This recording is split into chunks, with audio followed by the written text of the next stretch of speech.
Episode start होता है तो हमारी फीमेल लीड को दिखाया जाता है जिसका नाम होता है जिन।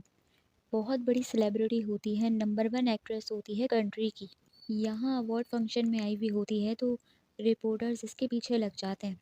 कोई बड़ा बिजनेसमैन होता है यान नाम का, उसके साथ इसकी शादी के र्यूमर्स फैले हुए होते हैं। तो ये लोग इससे वही पूछने लगते हैं कि आप कब करने वाली हैं उससे शादी।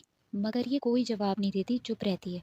इतने में ही दूर से वहाँ एक शख्स खड़ा इसे देखे जा रहा होता है और यही हमारा मेन लीड होता है। दिखने में तो ये बहुत गरीब सा लग रहा होता है क्योंकि इसके पूरे कपड़ों पर मिट्टी मिट्टी लगी होती है। इसका नाम होता है लिन जियाओ। जिन बड़ी मुश्किलों से रिपोर्टरों से और उनके सवालों से बचकर निकल जाती है और सीधी घर ही जाने लगती है कि रास्ते में कोई चोर उसका पर्स चुराकर भाग जाता है। उसे वहाँ कोई नज़र नहीं आता सिवाय उस लिन जियाओ के। तो वो उसी की साइकिल पे बैठ जाती है और उससे मदद मांगने लगती है कि उस चोर को पकड़ो और मुझे मेरा पर्स वापस चाहिए। तो लिन जियाओ मदद करने से पहले उससे पैसे मांगने लगता है कि ऐसे फ्री में मदद मैं नहीं करूँगा, मुझे पैसे चाहिए। वो कहती है जितने पैसे लेना हो ले लेना, पहले मेरा पर्स वापस ला कर दो। तो फौरन बात मानकर चोर के पीछे भागता है और अपनी कुछ ट्रिक यूज़ करके चोर के सामने पहुंच जाता है और उसे पकड़ लेता है और उसका पर्स वापस दिलवा देता है। कि जिन उससे बड़ी इम्प्रेस हो जाती है कि तुम्हारी फाइटिंग स्किल्स बहुत अच्छी हैं और कहती है कि मुझे बॉडीगार्ड की ज़रूरत है। मैं किसी स्किलफुल बॉडीगार्ड को तलाश कर रही थी और मुझे अभी तक नहीं मिल रहा था, मगर लगता है कि अब मिल गया है। उसे ऑफर करने लगती है कि तुम मेरे बॉडीगार्ड बन जाओ। वो कहता है निकी और पूछ पूछ क्यों नहीं। जिन इसे बहुत ज़्यादा गरीब समझ रही होती है, इसलिए पूछती है कि तुम्हारी फाइटिंग स्किल्स इतनी इम्प्रूव कैसे हैं। तो ये कहता है कि मैंने फाइटिंग क्लासेस जो ली थी। खैर अभी ये इसे अपने घर ले आती है ताकि ये थोड़ा तैयार होकर बॉडीगार्ड वाले ड्रेस में आ जाए ताकि बॉडीगार्ड लगे। मगर वहाँ पर तो पहले से ही यान खड़ा होता है। जिन की ग्रैंड मदर को पटाने की कोशिश कर रहा होता है ताकि वो इसकी शादी इस जिन से करवा दे। महंगे से महंगे तोहफे उनको दे रहा होता है ताकि वो इससे इम्प्रेस हो जाए। मगर इसका काम ये लिंजियाओ ख़राब कर देता है। उस महंगे तोहफे को देखते ही बोल देता है कि अरे ये तो बाहर सस्ती सी दुकान पर मिलता है। मैंने ऐसी चीज़ें बहुत देखी हैं, मैं वहीं घूमता रहता हूँ। 2 मिनट में बता सकता हूँ कि ये तोहफ़ा असली है या नकली। तो कोई भी इसकी बात पर यकीन नहीं करता कि तुम्हें इतने बड़े और महंगे तोहफ़ों के बारे में क्या ही पता होगा। तो लिन जियाओ वो तोहफ़ा उठाकर तोड़ देता है। जैसे ही ये तोहफ़ा तोड़ता है तो उस ग्रैंड मदर को बड़ा गुस्सा आता है और वो कहती है कि इतना महंगा तोहफ़ा तुमने तोड़ दिया, इसके पैसे कौन भरेगा। और उसे गरीब कह के उससे बहुत बदतमीज़ी से बात करती है। मगर अपने आप को सच्चा साबित करने के लिए इन सब के सामने साबित कर देता है कि अगर ये पीस इतना महंगा होता तो अंदर से इसका कलर ऐसा ना निकलता। तब जाकर सबको इसकी बात पर यकीन आता है। ग्रैंड मदर भी उस यान से डिसअपॉइंट हो जाती है कि क्या तुम हमें लोकल माल चिपका रहे हो। और जिन बड़ा ही खुश हो जाती है क्योंकि ये तो वैसे ही इसे पसंद नहीं करती। अब इसका यहाँ कमरा दिखाती है और कपड़े भी अरेंज कर देती है कि तुम मुंह हाथ धो लो। मगर तब हमें पता चलता है कि ये कोई गरीब नहीं होता और इसका बॉडीगार्ड जानबूझकर बना होता है। इसके पीछे इसका कोई मकसद होता है, कोई मिशन, जिसके लिए वो इसके पास आया होता है। अब इसकी लुक बिल्कुल बॉडीगार्ड वाली हो जाती है और पूरा टाइम इस जिन के साथ लगकर घूम रहा होता है उसको प्रोटेक्ट करने के लिए। उसकी शूट पर भी आ जाता है। मगर शूट शुरू होने से पहले वहाँ एक और लड़की की एंट्री होती है जिसका नाम होता है माई। और ये जिन की बहुत बड़ी दुश्मन होती है, इससे बहुत जेलस होती है कि मुझे सपोर्टिंग रोल क्यों मिलते हैं और वो क्यों फीमेल लीड बनकर आती है, मैं क्यों नहीं आती। इसी जेलसी में ये इसका हर वक्त काम खराब करती रहती है और आज भी इसकी यही प्लानिंग होती है। यहाँ भी ये कोई टॉन्ट मार रही होती है जिन को। तो लिन जियाओ जिन का सपोर्ट करता है और माई की बेइज्जती करके उसका मुंह बंद करा देता है। अब जिन का ऊपर से छलांग मारने का कोई सीन होता है कि ये यहाँ से कूदकर भागेगी। तो इसी में ही माई ने कोई गड़बड़ कर दी होती है। जैसे ही सीन स्टार्ट होता है और वो ऊपर से जैसे ही छलांग मारती है तो रस्सी टूट जाती है और वो गिरने लगती है। यही माई का प्लान होता है उसे गिराने का। मगर उसकी मदद के लिए वहाँ लिन जियाओ मौजूद होता है। वो फटाफट से आकर उसे बचा लेता है। इतना सब कुछ होने के बावजूद भी पीछे से फिर से कोई इन पर अटैक करता है। मगर लिन जियाओ को नज़र नहीं आता कि वो कौन है क्योंकि वो भाग जाता है। तो जिन उसकी केयर करने लगती है, उसकी मरम पट्टी करने लगती है क्योंकि उसके हाथ पर चोट लग जाती है।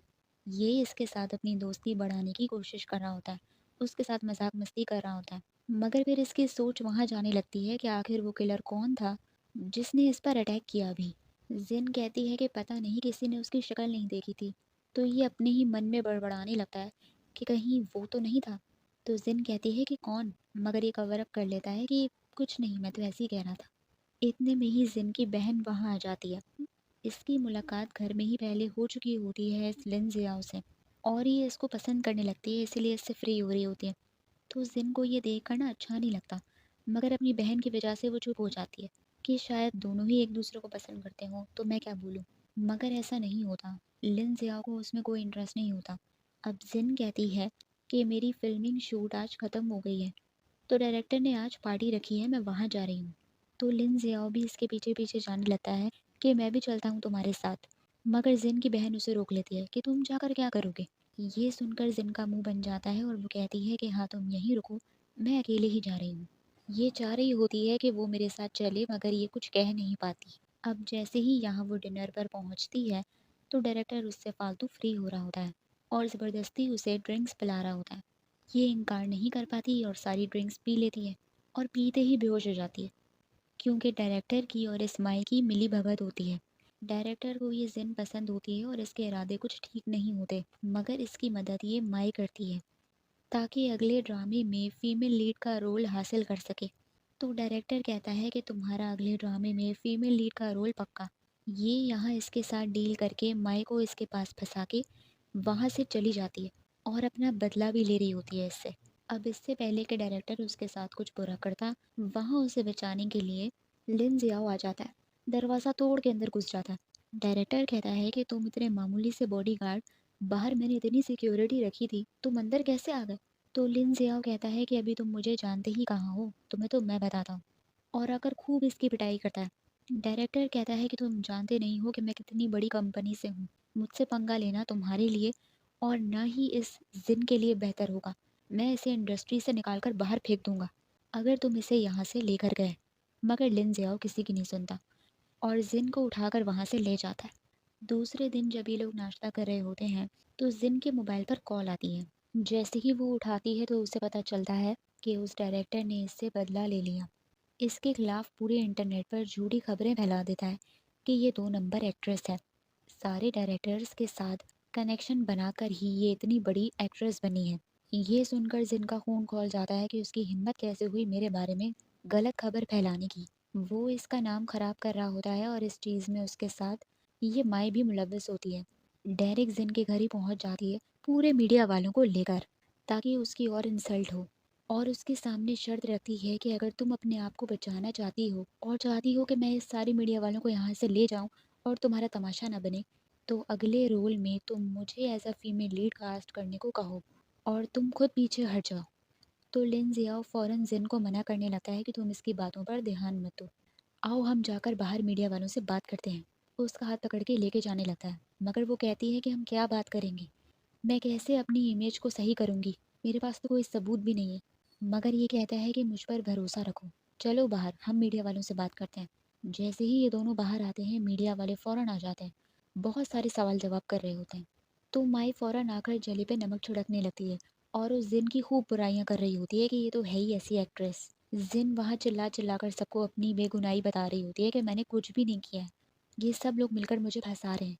मगर लिन जियाओ कहता है कि इस तरीके से बताने का कोई फ़ायदा नहीं है, इन्हें सबूत दिखाना होगा। जिन कहती है कि कौन सा सबूत, मेरे पास तो कोई सबूत नहीं है। मगर लिन जियाओ कहता है कि मेरे पास तो है। वो इस माई की और उस डायरेक्टर की वीडियो दिखा देता है वहाँ सारे रिपोर्टर्स वालों को, जिसमें वो लोग जिन के खिलाफ साजिशें कर रहे होते हैं। हमें वो वीडियो नहीं दिखाई जाती, मगर ये बताया जाता है कि इस लिन जियाओ ने चुपके से उन दोनों की वीडियो बना ली थी, जिसकी वजह से पूरे मीडिया वालों के सामने ये दोनों एक्सपोज हो जाते हैं। जब ये खबर डायरेक्टर के पास पहुंचती है, तो ये माई पर बड़ा गुस्सा करता है कि तुम तो बिल्कुल भी किसी काम की नहीं हो, तुमने तो और मेरा काम खराब कर दिया और मेरी इमेज ख़राब कर दी। और जिस फीमेल लीड के रोल के लिए ये इतना तड़प रही थी, उससे भी हाथ धो बैठती है जो इससे मिल रहा था। माई कहती है कि मेरा प्लान तो बहुत सही जा रहा था, मगर ये सब कुछ उस बॉडीगार्ड की वजह से हुआ है। जब से वो आया है हमारा काम खराब हो रहा है। तो डायरेक्टर भी हाँ में हाँ मिलाने लगता है कि हाँ तुम बिल्कुल सही कह रही हो। तो ये फ़ौरन उसी को ख़त्म करने का ऑर्डर दे देता है कि जाओ उसे ख़त्म कर दो और उसे मेरे रास्ते से हटाओ। अब रात के टाइम ये तीनों वापस घर जा रहे होते हैं और बड़ा खुश होते हैं, ख़ास तौर पर ये जिन कि मेरी इमेज ख़राब होने से बच गई। वो भी सिर्फ तुम्हारी वजह से। वो और ज़्यादा इम्प्रेस हो जाती है उससे। जिन की बहन को समझ आ जाता है कि इन दोनों को एक दूसरे में इंटरेस्ट है। अब ये लोग वापस जा ही रहे होते हैं कि इतने में उस डायरेक्टर का भेजा हुआ किलर वहाँ पहुँच जाता है। लिन जिया उससे कहता है कि आखिर तुम हो कौन और हमारे सामने आकर क्यों खड़े हो गए हो। तो वो कहता है कि क्या तुम मुझे इतनी जल्दी भूल गए?